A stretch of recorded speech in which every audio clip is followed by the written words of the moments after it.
Hi hello ನಮಸ್ತೆ ಎಲ್ರಿಗೂ. ಒಂದಿಷ್ಟು ಜನ ಏನ್ ಮಾಡ್ತಾ ಇದ್ದಾರೆ ಅಂತಂದ್ರೆ ಈ ಯುವ ನಿಧಿಗೆ ಸಂಬಂಧಪಟ್ಟಂತಹ ಬಹಳಷ್ಟು ಕ್ವಶನ್ಗಳನ್ನ ಕೇಳ್ತಾ ಇದ್ದಾರೆ. ಮೊದಲನೇದಾಗಿ ಈ ಯುವ ನಿಧಿ ಹಣ ಸ್ಥಗಿತವಾಗಿದೆನಾ, ಅಥವಾ ಈ ಯುವ ನಿಧಿ ಏನು ಸ್ಕೀಮ್ ಇದೆ ಅಲ್ಲ, ಈ ಸ್ಕೀಮಿಗೆ ಒಂದು ಹೊಸ ಸ್ಕೀಮ್ನ ಆ್ಯಡ್ ಆಗಿದೆನಾ, ಮೇ ಜೂನ್ ಜುಲೈದು ಮೇದು ಜೂನ್ ಜುಲೈ ಅಮೌಂಟು ಇನ್ನೂ ಬಂದಿಲ್ವಲ್ಲ. ಸೊ ಇಷ್ಟು ಸಾಕಷ್ಟು ಕ್ವಶನ್ಗಳನ್ನ ಅವರು ತಲೆಯಲ್ಲಿ ಉದ್ಭವವಾಗಿರ್ತದೆ. ಸೊ ಇವುಗಳನ್ನ ನಾನು ಪ್ರತಿಯೊಂದು ಆನ್ಸರ್ನ ಮಾಡ್ಕೋತಾ ಹೋಗ್ತಾ ಇರ್ತೀನಿ.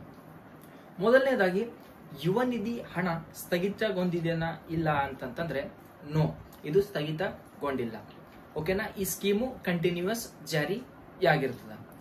ಸೊ ಎರಡನೇದಾಗಿ ಈ ಯುವ ನಿಧಿಗೆ ಏನು ಹೊಸ ಅಪ್ಡೇಟ್ ಬಂದಿದೆ. ಹೊಸ ಅಪ್ಡೇಟ್ ಏನಂತಂತಂದ್ರೆ 6 ತಿಂಗಳ ಕಾಲ ನೀವು ಯುವ ನಿಧಿ ಅಪ್ಲೈ ಮಾಡಿದ ನಂತರ 6 ತಿಂಗಳ ಕಾಲ ನೀವು ಹಣ ಪಡೆದಿದ್ರಿ ಅಂತಂದ್ರೆ ನೆಕ್ಸ್ಟ್ 7ನೇ ತಿಂಗಳು ನೀವು ಏನ್ ಮಾಡ್ಬೇಕು, ಕೌಶಲ್ಯ ಸ್ಕಿಲ್ ಡೆವಲಪ್ಮೆಂಟ್ ಒಂದು ಅಪ್ಲಿಕೇಶನ್ ಇದೆ, ಕೌಶಲ್ಯ ಕರ್ನಾಟಕ ಅಂತಂದು. ಸೊ ಈ ಒಂದು ವೆಬ್ಸೈಟ್ ಹೋಗಿ ನೀವು ಆ ಒಂದು ಅಪ್ಲಿಕೇಶನ್ ಹಾಕ್ಬೇಕಾಗುತ್ತೆ. ಓಕೆ, ಅಲ್ಲಿ ನೀವು ಅಪ್ರೂವಲ್ ಮಾಡ್ಕೋಬೇಕು. ಅಪ್ರೂವಲ್ ಆಗಿದ್ಮೇಲೆ ನಿಮ್ಗೆ ಆ ಸ್ಕಿಲ್ ಡೆವಲಪ್ಮೆಂಟ್ ಪ್ರೋಗ್ರಾಮ್ ಅಲ್ಲಿ ನಿಮ್ಗೆ ಟ್ರೈನಿಂಗ್ ಕೊಡ್ತಾರೆ. ಓಕೆನಾ, ಅದು ಯಾವ ರೀತಿ ಅದ ಅಂತಂದು ನಾನು ನಿಮ್ಗೆ ಹೇಳ್ತಾ ಹೋಗ್ತೀನಿ. ಇತ್ತೀಚೆಗೆ ಬಂದಂತ ಸುದ್ದಿಯ ಪ್ರಕಾರ ಜೂನ್ ಜುಲೈ ಏನ್ ಅಮೌಂಟ್ ಇದೆಯಲ್ಲ, ಮೇ ಜೂನ್ ಜುಲೈ ಅಮೌಂಟ್ ಇದೆಯಲ್ಲ, ಈ ಮಂತ್ ಎಂಡ್ ಅಲ್ಲಿ ನಿಮ್ಗೆ ಆ ಯುವ ನಿಧಿ ಹಣ ಬಂದು ನಿಮ್ಮ ಅಕೌಂಟಿಗೆ ಜಮಾ ಆಗುತ್ತೆ ಅಂತಂಬೋ ಒಂದು ಅಭಿಪ್ರಾಯವನ್ನ ನಾವು ನೋಡಿರ್ತೀವಿ. ಸೊ ಅದು ಏನು ಸ್ಕಿಲ್ ಡೆವಲಪ್ಮೆಂಟ್ ಕೌಶಲ್ಯ ಕರ್ನಾಟಕ ಅದು ಏನಿದೆ ಅಂತಂದು ಯಾವ ರೀತಿ ಅಪ್ಲೈ ಮಾಡ್ಬೇಕಂತಂದು ನಾನು ನಿಮ್ಗೆ ಹೇಳ್ಕೊಡ್ತೀನಿ, ಬನ್ನಿ. ಇಲ್ಲಿ ನೋಡಿ, ಈ ವೆಬ್ಸೈಟ್ ನ ಮೂಲಕ ನಾವೇನ್ ಮಾಡ್ಬೇಕು, ಸೇವಾ ಸಿಂಧು ಪೋರ್ಟಲ್ ಓಪನ್ ಮಾಡಿ ಈ ಕೆಳಗಡೆ ಮ್ಯಾನೇಜ್ ಪ್ರೊಫೈಲ್ ಇದೆ ಅಲ್ಲ, ಈ ಮ್ಯಾನೇಜ್ ಪ್ರೊಫೈಲ್ ಕೆಳಗಡೆ ಅಪ್ಲೈ ಫಾರ್ ಸರ್ವಿಸ್ ಅಂತ ಕ್ಲಿಕ್ ಮಾಡಬೇಕು. ವ್ಯೂ ಆಲ್ ಸರ್ವಿಸ್ ಅಂತ ಹೊಡಿಬೇಕು. ಹೊಡೆದ ನಂತರ ಇಲ್ಲಿ ಸರ್ಚ್ ಅಲ್ಲಿ ಹೋಗಿ ಯುವ ನಿಧಿ ಅಂತ ಹೊಡಿಬೇಕು. ಯುವ ನಿಧಿ ಅಂತ ಬಂತ. ಸೊ ಇಲ್ಲಿ 3 ಇವು ಓಪನ್ ಆಗುತ್ತೆ.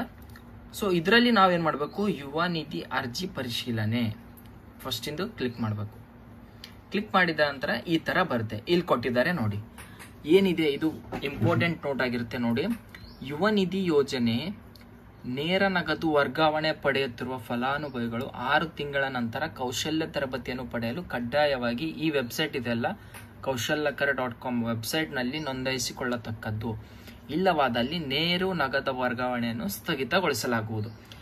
ಇದಕ್ಕ ನೀವು ಹೋಗಿ 6 ತಿಂಗಳ ಆದ ನಂತರ ಯಾರು ಅಮೌಂಟ್ ಪಡೆದಿರ್ತಿರಲ್ಲ ಅವರು ಈ ವೆಬ್ಸೈಟ್ ಅಲ್ಲಿ ಹೋಗಿಸಿಂದ ಸ್ಕಿಲ್ ಡೆವಲಪ್ಮೆಂಟ್ ಕೌಶಲ್ಯಕರ ಕರ್ನಾಟಕ ಎಂಬ ಒಂದು ಅಪ್ಲಿಕೇಶನ್ಗೆ ಹೋಗಿಸಿ ನೀವೇನ್ ಮಾಡ್ಬೇಕು, ನಿಮ್ಮ ಆಧಾರ್ ನಂಬರ್ ಹೊಡಿಬೇಕು. ಈ ರೀತಿ ಬರುತ್ತೆ. ಆಧಾರ್ ನಂಬರ್ ಹೊಡಿದ್ರೆ ಒಂದು OTP ಕೇಳ್ತಾರೆ. OTP ಹಾಕ್ಬಿಟ್ರೆ ನಿಮ್ಗೆ ಏನಾಗುತ್ತೆ, ನೀವು ಈ ಸ್ಕಿಲ್ ಡೆವಲಪ್ಮೆಂಟ್ ತರಬೇತಿಯನ್ನ ನೀವು ಪಡೆಯಲು ಅರ್ಹರಾಗ್ತೀರಾ. ಓಕೆನಾ, ಇದಿಷ್ಟು ಈಗ ಬಂದಂತಹ ಒಂದು ನಮ್ ಸುದ್ದಿ ಆಗಿರ್ತದೆ.